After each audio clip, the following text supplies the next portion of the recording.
I'm a storyteller, and I would like to tell you a few personal stories about what I like to call the danger of the single story.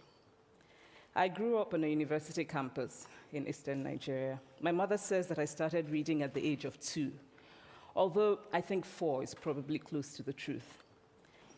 So I was an early reader, and what I read were British and American children's books.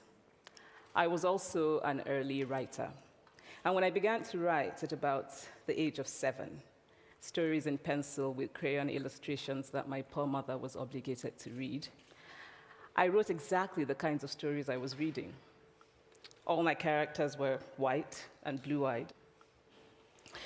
They played in the snow. They ate apples.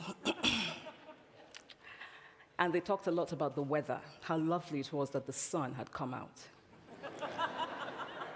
Now, this despite the fact that I lived in Nigeria. I had never been outside Nigeria. We didn't have snow. We ate mangoes. And we never talked about the weather because there was no need to. My characters also drank a lot of ginger beer because the characters in the British books I read drank ginger beer.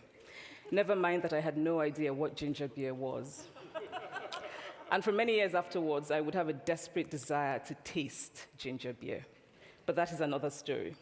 What this demonstrates, I think, is how impressionable and vulnerable we are in the face of a story, particularly as children.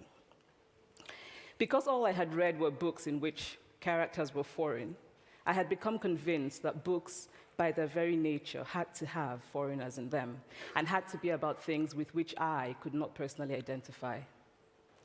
Now, things changed when I discovered African books.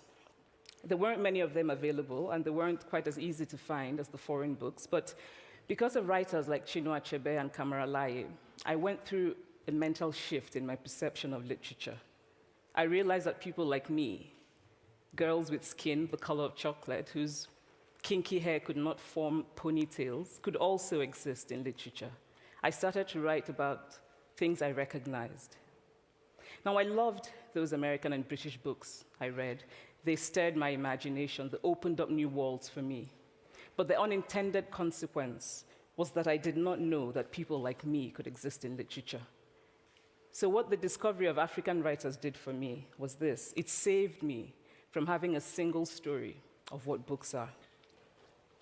I come from a conventional middle-class Nigerian family. My father